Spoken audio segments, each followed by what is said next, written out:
Forget the postcards and the big cities. Today, we're diving into the weird, wonderful heart of Kentucky. We're skipping the tourist traps and heading straight for the places that make you say, wait, what? From towns with dog mayors to festivals you've never heard of, this is the real Kentucky. Quirky, eccentric, unforgettable. If you're ready for the kind of adventure you can't plan, you're in the right place. Buckle up, hit subscribe, and let's get lost in the bluegrass state. Let's go. First stop, Rabbit Hash, Kentucky.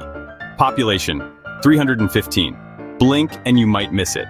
But this tiny town on the banks of the Ohio River is unlike anywhere else in America. It's the kind of place where time seems to slow down, and every corner has a story to tell. But the real star here? The mayor, a dog. Yes, you heard that right. In Rabbit Hash, the highest office in town is held by a four-legged friend, and nobody seems to mind. In fact, it's a point of pride. The general store, dating all the way back to 1831, is the town's beating heart. Its weathered wooden boards and creaky porch have seen generations come and go, and it's survived floods, fires, and the test of time. Step inside and you're in a living time capsule. The shelves are lined with relics from another era, old soda bottles, faded photographs, and handwritten notes from locals long gone.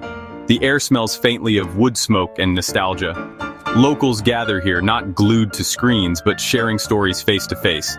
It's a place where everyone knows your name and newcomers are greeted with a smile and maybe a tall tale or two.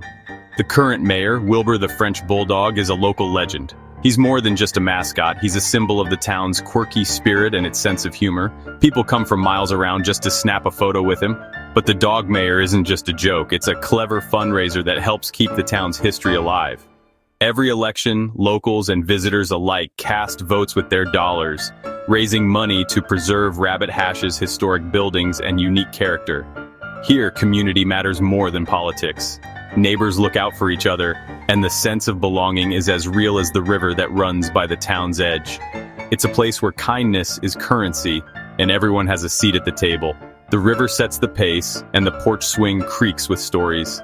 On warm evenings, you'll find folks gathered outside, watching the water flow by, swapping ghost stories and local legends as the sun sets over the hills. Rabbit Hash is a place where authenticity isn't curated, it just is. There's no pretense here, no need to impress. What you see is what you get, and what you get is something rare, a community that's proud of its quirks and fiercely protective of its roots. It's a reminder that the best places aren't always the biggest, but the ones with the most character. In Rabbit Hash, every building, every face, every dog mayor tells a story worth hearing. The town's history is woven into daily life. Locals still talk about the Great Flood, the legendary dances in the general store, and the ghosts said to wander the riverbanks at night. It's a place where the past is never far away. As I leave, a bumper sticker catches my eye. Rabbit Hash, Kentucky, the center of the universe. And for a moment, standing in the golden light of dusk, it feels absolutely true. This is why I travel. For places that are real, unfiltered, and a little bit weird. For towns that embrace their oddities and welcome strangers like old friends. On to the next story. The road winds on and Kentucky's secrets are waiting just around the bend. Let's see what else Kentucky has up its sleeve. The adventure is just beginning. Think a dog mayor is odd? Well, you haven't heard about the town where trousers explode. Welcome to Murray, Kentucky, home of the Festival of the Exploding Pants. This small town has turned a bizarre historical mishap into an annual celebration that draws visitors from all over. Back in the 1930s, a local dry cleaner used a flammable chemical that caused trousers to spontaneously combust. Imagine walking down the street and suddenly, your pants are on fire. It sounds like something out of a cartoon, but it was very real for the residents of Murray. Instead of hiding this quirky piece of history, Murray decided to embrace it. Every year, the town hosts a festival to commemorate the event. The highlight of the festival? The Pants Athlon. This includes three-legged races in giant pants, flaming pants relays, and other pants-related shenanigans that keep everyone laughing and entertained. There's also a Best Decorated Trousers contest, where creativity knows no bounds. People go all out, turning their pants into works of art. The whole town joins in.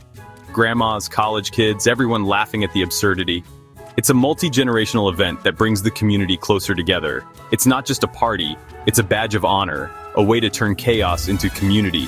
The festival has become a symbol of resilience and unity for the people of Murray. Even the food's in on the joke, the Hot Pocket. a deep-fried, spicy pimento cheese pastry that adds a deliciously humorous twist to the festivities. Murray proves that history isn't just about big events, it's about the weird, wonderful stories that bring people together. This festival is a testament to the town's ability to find joy and humor in the most unexpected places. Leaving here feels like leaving a great party. The memories of laughter, community, and flaming trousers linger long after the festival ends. This is the kind of legend you can only find off the beaten path. Onward to the next adventure, where more quirky tales await. Next up, Versailles, Kentucky, pronounced Versailles. And yes, there's a castle here.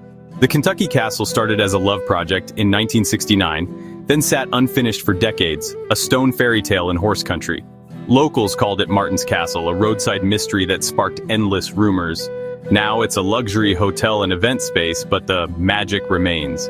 Walking the grounds, you're caught between Kentucky's rolling hills and medieval turrets, a surreal collision of worlds. Inside, spiral staircases, grand fireplaces, a farm-to-table restaurant.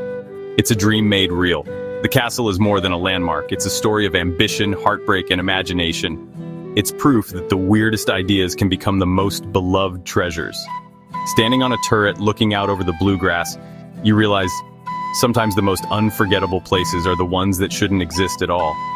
Kentucky's full of surprises. Let's keep going. What's next?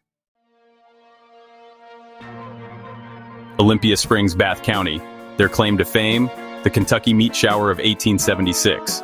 On a clear day, chunks of meat literally fell from the sky, witnessed, tasted, and even reported in the New York Times. Scientists guessed it was a flock of vultures vomiting mid-flight.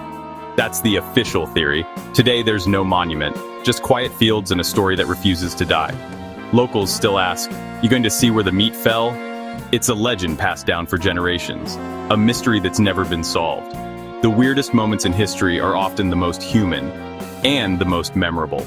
Standing here, you feel connected to a past that's stranger than fiction. Kentucky's history isn't just dates and names, it's pure, unfiltered weirdness. Let's see what else is cooking. Last stop, the Ohio Valley, where the fried brain sandwich is a local tradition. This region, rich in history and culture, has a culinary secret that might surprise many. Nestled in the heart of Kentucky, small towns hold on to traditions that have been passed down through generations. One such tradition is the fried brain sandwich, a dish that has become a symbol of local heritage and pride. Brought by German immigrants, it's a deep-fried pork or calf brain on a bun with pickles and onions, a blue-collar classic. The sandwich, with its crispy exterior and soft, creamy interior, is a testament to the ingenuity and resourcefulness of the early settlers. They made use of every part of the animal, ensuring nothing went to waste. Today, this sandwich stands as a delicious reminder of those frugal yet flavorful times. Few places serve it now, but some old-school taverns keep the tradition alive. These establishments, often family-owned and operated for decades, are more than just places to eat. They are living museums of local culture. Walking into one of these taverns is like stepping back in time, where the walls are adorned with memorabilia and the air is thick with stories of yesteryears. I had to try it. The cook grinned, knowing exactly what I was in for. His smile was a mix of pride and amusement, as if he was letting me in on a well-kept secret. The kitchen, with its vintage decor and well-worn utensils, felt like the perfect setting for this culinary adventure. The sandwich looks innocent, but every bite is a mental challenge. Soft, creamy, surprisingly mild, but undeniably brain. The texture is unlike anything most people have ever experienced, and the flavor, while subtle, is unmistakable. It's a dish that forces you to confront your preconceptions and push your culinary boundaries.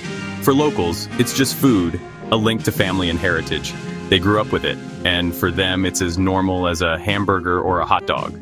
Sharing a brain sandwich is a way to connect with their past and keep their traditions alive. It's a dish that brings people together, fostering a sense of community and continuity.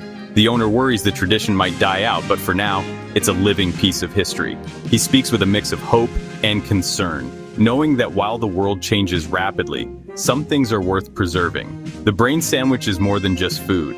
It's a symbol of resilience and identity.